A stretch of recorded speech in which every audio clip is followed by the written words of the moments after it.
La mère de Carlo Acuti, Antonia, a fait un rêve terrifiant. Dans ce rêve, elle a vu Saint François et son fils Carlo, qui lui ont révélé des choses mystérieuses sur l'avenir. Le 12 octobre 2024, Carlo Acuti sera canonisé, mais Antonia a dit que dans d'autres rêves et visions, Carlo est apparu avec d'autres saints et lui a révélé des secrets impressionnants et effrayants. Restez avec nous, car ce que nous allons révéler est une vision surprenante et effrayante, non seulement pour les chrétiens, mais pour le monde entier. Avant de commencer, commentez sous cette vidéo avec Amen, et faites une demande au jeune Carlo Acuti. Beaucoup prient pour le futur saint, demandons son intercession. Notre voix unie sera plus forte.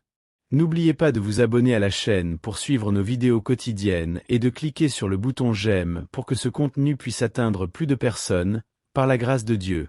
Carlo Acuti, connu pour sa profonde dévotion à la foi catholique et pour sa capacité unique à utiliser la technologie, a été reconnu comme le saint patron d'Internet. Ce titre lui a été attribué pour son utilisation pionnière d'Internet comme un outil puissant pour diffuser le message chrétien et promouvoir la dévotion eucharistique. Dès son jeune âge, Carlo a montré un intérêt exceptionnel pour les ordinateurs et la technologie. Fasciné par la capacité d'Internet à connecter les gens à travers le monde, il y voyait une opportunité unique pour évangéliser et partager sa foi. En particulier, Carlo a lancé un projet ambitieux pour cataloguer les miracles eucharistiques, créant un site qui est devenu une source précieuse d'informations et d'inspiration pour beaucoup. Le site de Carlo ne se contentait pas de documenter les miracles eucharistiques, mais offrait également une vision personnelle et spirituelle de l'Eucharistie. Il croyait profondément que l'Eucharistie était le chemin le plus court pour atteindre le ciel, et voulait que d'autres expérimentent cette même connexion spirituelle à travers son travail en ligne. Utilisant des compétences techniques avancées pour créer et maintenir son site, Carlo a montré au monde que la technologie numérique peut être un moyen puissant pour le bien spirituel et moral. Il a souligné l'importance d'utiliser Internet de manière positive et constructive, encourageant d'autres jeunes à suivre son exemple et à utiliser leurs compétences technologiques pour promouvoir les valeurs chrétiennes et aider les nécessiteux. La canonisation de Carlo Acuti comme saint par l'Église catholique ne reconnaît pas seulement sa vie exemplaire et sa sainteté, mais célèbre aussi son impact durable dans le monde numérique. Son titre de saint patron d'Internet continue d'inspirer ceux qui cherchent à intégrer leur foi avec le potentiel transformateur de la technologie, maintenant vivant de sa mission de rendre Jésus-Christ connu et aimé à travers les moyens de communication modernes. Continuons, reprenons le thème principal. Tout a commencé dans la nuit du 3 au 4 octobre 2006, lorsqu'Antonia se trouvait au chevet de son fils gravement malade et qu'elle se retrouva soudainement plongée dans un rêve qui allait marquer leur destin de manière radicale. Dans cette vision intense et extrêmement émouvante, Antonia se retrouva debout à l'intérieur des murs sacrés d'une église, enveloppée d'une lumière surnaturelle et face à rien de moins que saint François d'Assise. Avec des gestes doux, le saint tourna son regard vers le plafond de la construction sacrée, où apparut, pour sa surprise, l'image du visage de son cher Carlo, grand et radieux comme s'il avait été sculpté dans le firmament lui-même. C'est alors que saint François, d'une voix pleine de fermeté et de conviction, révéla à Antonia que son fils était destiné à jouer un rôle crucial dans l'Église, une révélation qu'elle interpréta initialement comme un signe que Carlo suivrait éventuellement les pas du sacerdoce, quelque chose pour lequel il avait manifesté son désir à diverses occasions. Cependant, elle ne savait pas que le vrai sens de ce rêve prophétique deviendrait bientôt évident d'une manière qui transformerait irrévocablement la vie de nombreuses personnes. La nuit suivante, Antonia se trouvait une fois de plus au chevet de Carlo, lorsqu'une voix éthérée mais persistante la rejoignit à la frontière entre le sommeil et l'éveil. Elle prononça des mots qui la firent frissonner jusqu'au fond de ses os. Carlo mourra. Initialement, elle tenta de rejeter ce message inquiétant comme une simple projection de ses pensées sombres, découlant de l'anxiété et de la tension d'assister un jeune garçon malade. Cependant, quelques jours plus tard, le 12 octobre, tout le poids de cette vision prophétique s'abattit sur elle lorsque Carlo fut urgentement hospitalisé à la clinique Marchi de Monza, où le diagnostic dévastateur de leucémie promyélocytaire lui fut communiqué. Cette maladie agressive est caractérisée par la diffusion rapide et incontrôlée de cellules cancéreuses dans son jeune corps. Malgré l'impact de cette nouvelle choquante, Carlo montra une sérénité et une résignation qui défiaient son jeune âge. Il adressa à sa mère ces paroles: « Le Seigneur m'a envoyé un avertissement. J'offre toute la souffrance que j'aurai à subir pour lui, pour le pape et pour toute l'Église.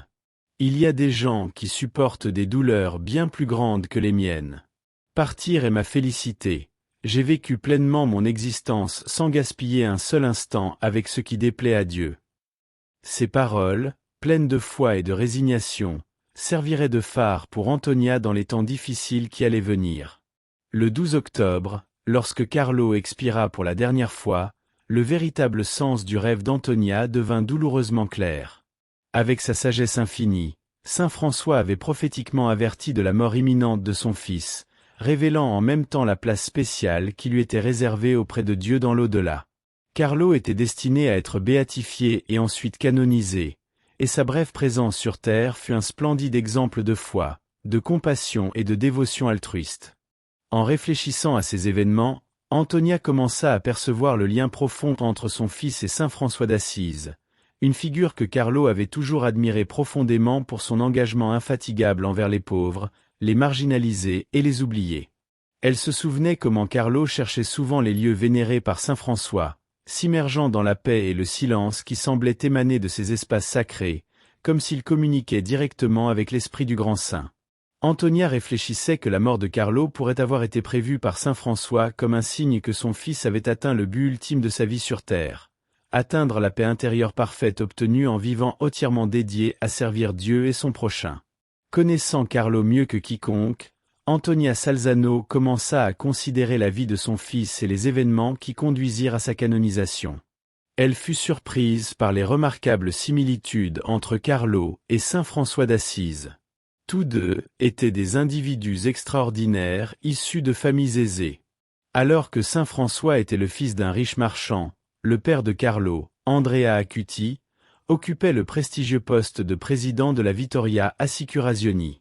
Malgré la richesse et le statut apparent qui les entouraient, Carlo et saint François choisirent une vie marquée par la simplicité et le détachement, renonçant aux tentations du luxe et du matérialisme pour se consacrer entièrement à Dieu et au service du prochain.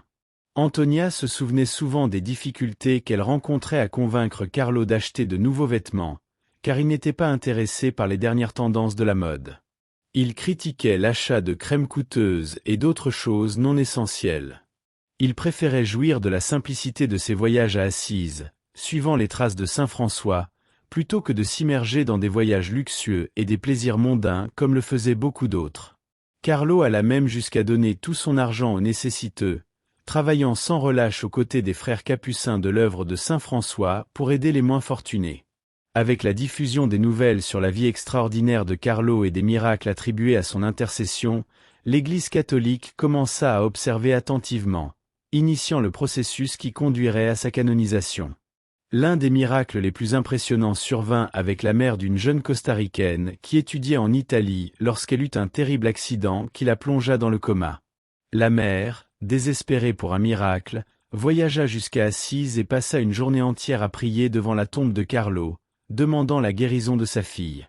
À la surprise générale, la jeune fille se réveilla du coma peu de temps après sans aucun signe des dommages cérébraux catastrophiques que les médecins avaient diagnostiqués précédemment, un témoignage de la puissance de la foi et de l'efficacité de l'intervention céleste de Carlo. Avec l'augmentation croissante de récits comme celui-ci, il devint évident que la vie et l'héritage de Carlo, ainsi que ceux de son bien-aimé saint François, seraient une source durable d'inspiration pour les générations futures.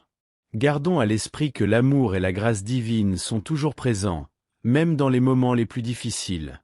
Grâce à la foi et à la dévotion sincère, même les miracles les plus impossibles peuvent se réaliser. L'héritage de Carlo Acuti va bien au-delà de sa courte vie terrestre, résonnant de manière significative dans la société contemporaine et dans l'Église catholique. Connu comme le patron de l'Internet, Carlo se distinguait par la combinaison unique de sa dévotion à la foi catholique et de son profond intérêt pour la technologie. Son projet de cataloguer les miracles eucharistiques était un exemple pionnier de la manière dont Internet peut être utilisé pour diffuser des enseignements spirituels. Outre ses succès technologiques, Carlo est vénéré pour son intense vie de prière, sa dévotion à l'Eucharistie et son service aux moins fortunés. Ces aspects ont non seulement inspiré ceux qui l'entouraient durant sa vie, mais continuent d'influencer des personnes de tous âges et de toutes origines à travers le monde, même après sa disparition prématurée. L'impact de Carlo se reflète non seulement dans sa béatification et la canonisation en cours, mais aussi dans les récits de miracles attribués à son intercession. Ces expériences renforcent sa réputation en tant qu'intercesseur puissant, capable d'aider les nécessiteux dans les moments de désespoir physique et spirituel. Aujourd'hui, l'exemple de Carlo Acuti résonne comme une invitation à la sainteté et à l'authenticité dans la vie quotidienne. Il nous rappelle que chacun, indépendamment de l'âge ou du contexte, peut vivre une vie significative, dédiée à Dieu et au service des autres.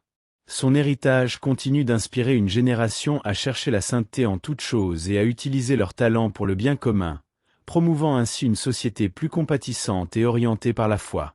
En somme, l'impact durable de Carlo Acuti va au-delà de son temps sur Terre, laissant un héritage d'amour, de foi et de service qui continue d'illuminer le chemin de beaucoup vers une vie spirituellement plus enrichissante et engagée dans les valeurs chrétiennes. L'histoire d'Antonia Salzano et de son fils Carlo Acuti met en lumière le pouvoir transformateur de la foi et la présence éternelle du divin dans nos vies. Si vous n'avez pas encore vu la vidéo, regardez-la maintenant et commentez « Amen » en demandant la puissante intercession de Carlo Acuti. N'oubliez pas de vous abonner à la chaîne, si ce n'est pas déjà fait, pour continuer à recevoir du contenu qui renforce votre spiritualité et élargit vos connaissances sur la foi et les miracles. Rejoignez notre communauté de fidèles et restez informés des prochains témoignages de foi et des événements inspirants. La transformation est à votre portée. Commencez votre voyage spirituel dès aujourd'hui avec l'inspiration de Carlo Acuti. Avant de nous quitter, il y a une information importante que vous devez connaître. Pendant les funérailles de Carlo Acuti, un événement sans précédent s'est produit. Cliquez sur la vidéo à l'écran pour découvrir tous les détails. À bientôt.